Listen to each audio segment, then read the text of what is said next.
मोठा गाजावाजा करून महाराष्ट्र युवा प्रशिक्षणार्थी अशी योजना काढून 11 महिन्यांचं प्रशिक्षण देऊन त्या ठिकाणी योजना बंद केली।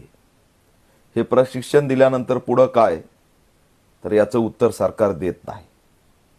मुख्यमंत्री एकनाथ शिंदे असताना ही योजना निघाली आणि मुख्यमंत्री देवेंद्र फडणवीस झाल्यामुळे ही योजना बंद झाली।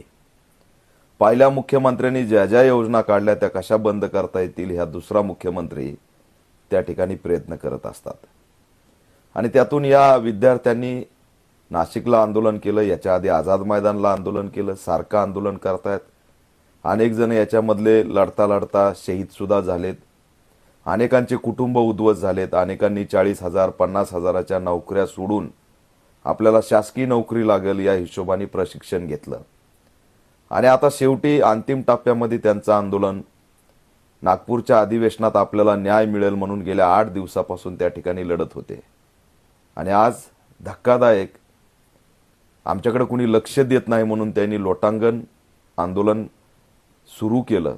सरकारने लक्ष द्यावं, शिष्टमंडळांनी आमचा विचार करावा, राज्याच्या अधिवेशनामध्ये या संदर्भात चर्चा व्हावी म्हणून त्यांनी लोटांगण आंदोलन सुरू केलं।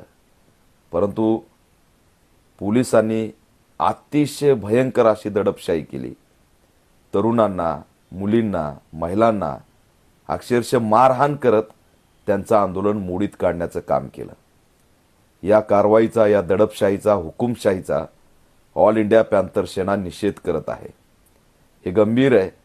योजना तुम्हीच काढता, तुम्हीच बंद करता, हजारो तरुण बहुजनांचे उद्ध्वस्त करता, त्यांना खोटे स्वप्न दाखवता आणि त्यांनी प्रश्न विचारला तर तुम्ही त्यांच्यावरती लाठीचार्ज करता। या महाराष्ट्रात फुले शाहू बाबासाहेबांच्या, छत्रपती शिवाजी महाराजांच्या महाराष्ट्रात त्यांच्या लेकरांना अशा पद्धतीने दडपशाहीच्या माध्यमातून चिरडवणं हे दुर्दैवी आहे। हे 10,000च्या आसपास विद्यार्थी, त्याचं भान सरकारने ठेवावं। त्यांच्यासोबत आज केलेल्या अन्यायाचा बदला येणाऱ्या निवडणुकीत हे घेतल्याशिवाय राहणार नाहीत, हा सुद्धा इशारा आम्ही देतोय। अजूनही वेळ गेलेली नाही। उद्या यावरती तात्काळ भूमिका घेऊन महाराष्ट्र युवा प्रशिक्षणार्थीचा प्रश्न मार्गी लावाल अशी अपेक्षा मुख्यमंत्र्याकडून बाळगतो। उपमुख्यमंत्री एकनाथ शिंदे यांनी ही योजना आणली होती।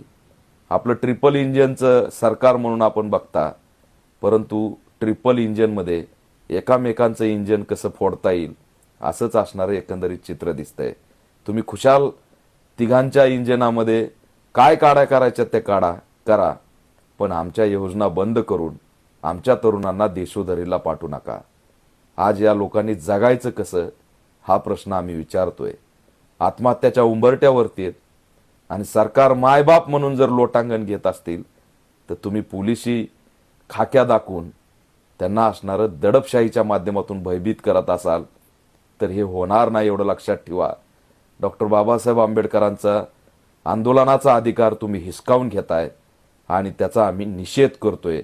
मुख्यमंत्र्यांनी तात्काळ दखल देऊन ही योजना पुन्हा सुरू करून या सर्व 10,000 बहुजन तरुणांच्या करिअरचा विचार करतील अशी अपेक्षा पुन्हा एकदा बाळगून त्या ठिकाणी आम्ही आजच्या घटनेचा निषेध करतो।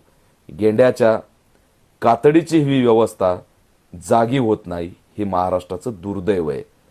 तरुणांवरती मारलेली एक एक काठी आणि त्यांच्या अंगावरती उमटलेल्या एका एका वळाचा बदला लोकशाहीच्या माध्यमातून घेतल्याशिवाय महाराष्ट्रातली जनता राहणार नाही, एवढं लक्षात ठेवा।